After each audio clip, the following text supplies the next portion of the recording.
पहली कहानी बुद्ध और आकर्षण के नियम की प्रेरणादायक कहानी। बहुत समय पहले की बात है।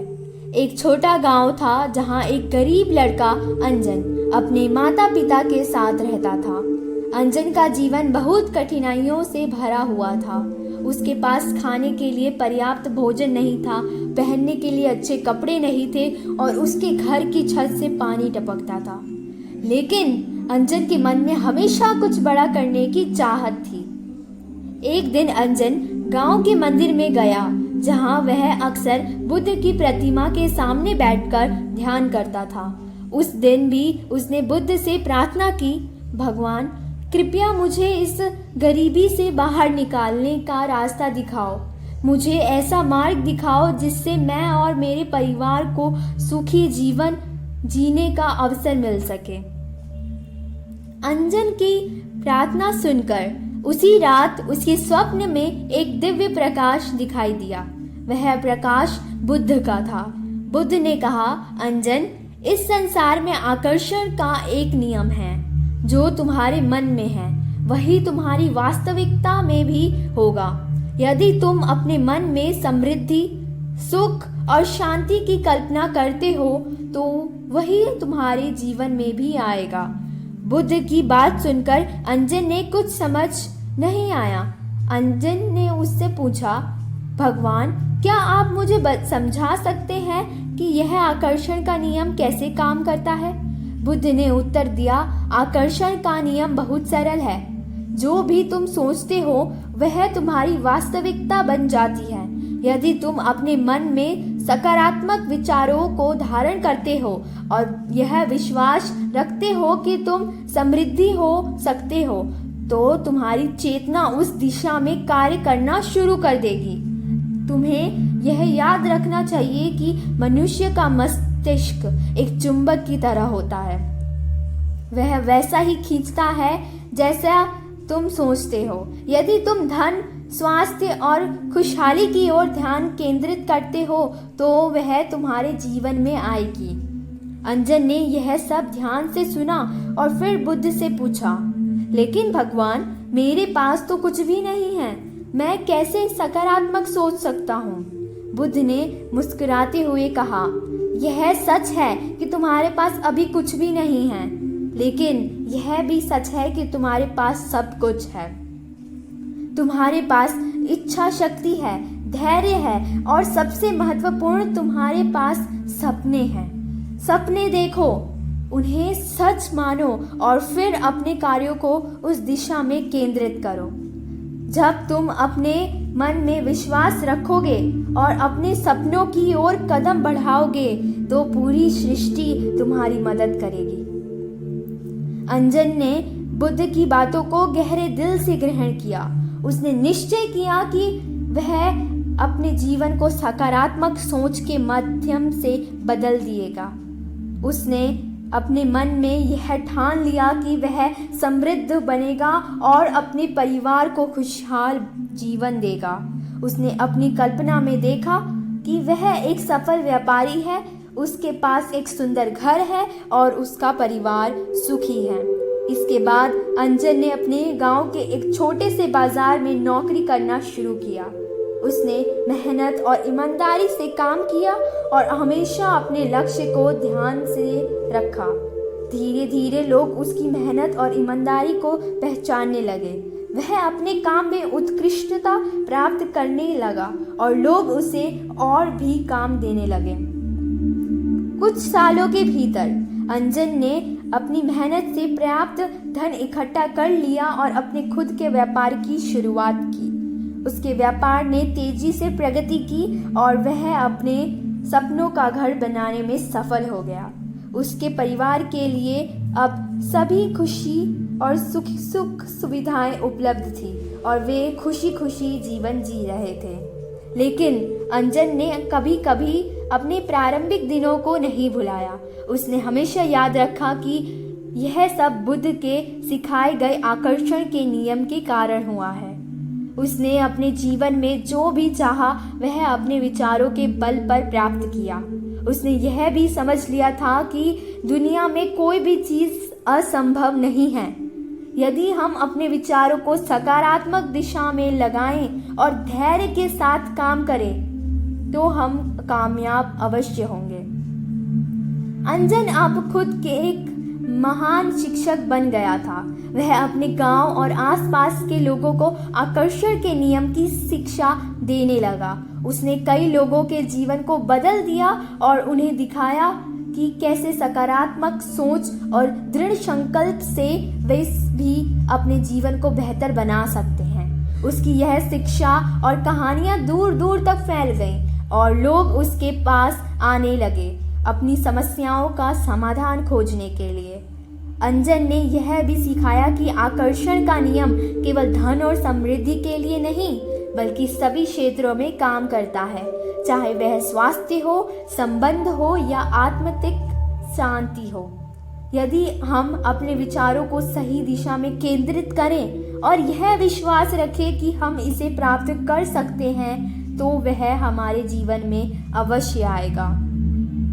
अंततः अंजन के जीवन की कहानी एक प्रेरणा बन गई जो यह सिखाती है कि कठिनाइयों के बावजूद यदि हम अपनी सोच को सकारात्मक रखें और अपने सपनों पर विश्वास करें तो हम किसी भी लक्ष्य को प्राप्त कर सकते हैं। अंजन की यह कहानी केवल एक कहानी नहीं थी बल्कि जीवन की एक सच्चाई थी।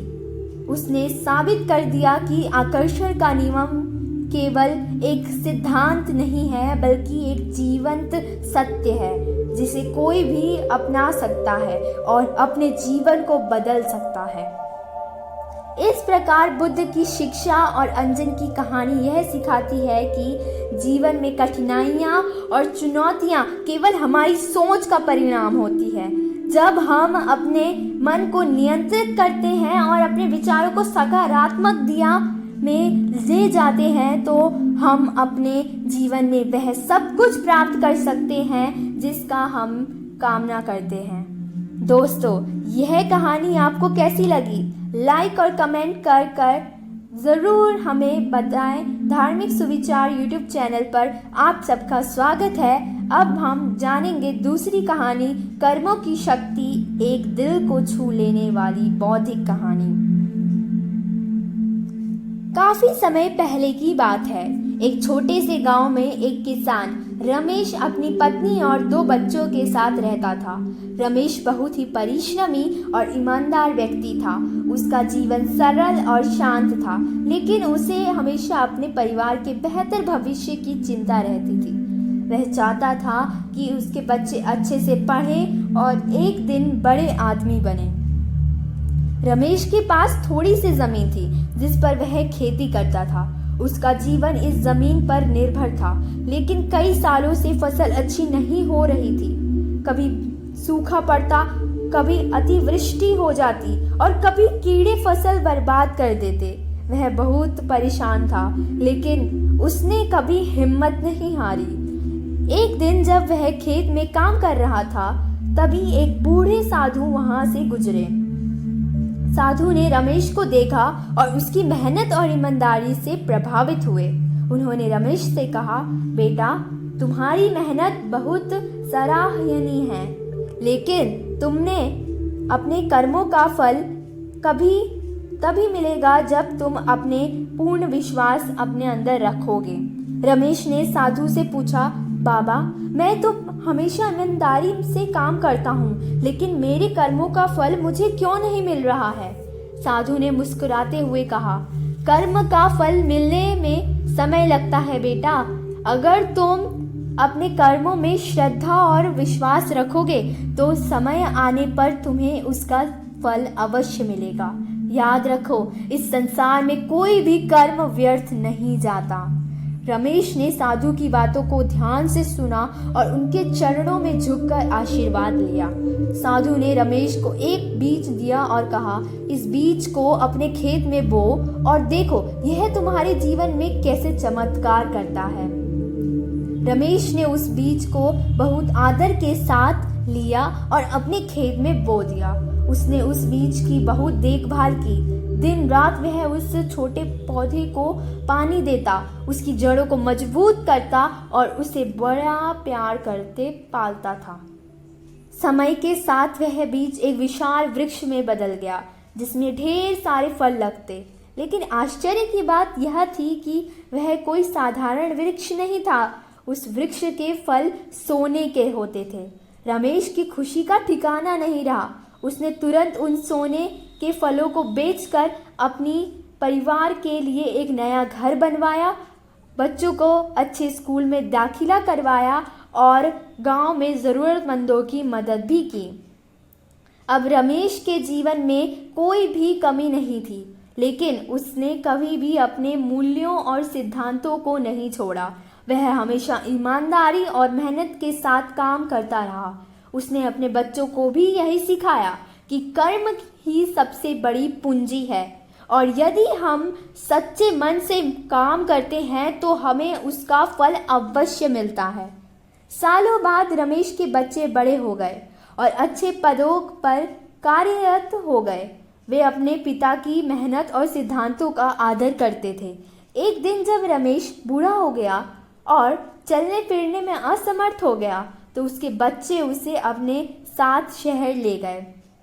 लेकिन रमेश का दिल अपने गांव में ही लगता था।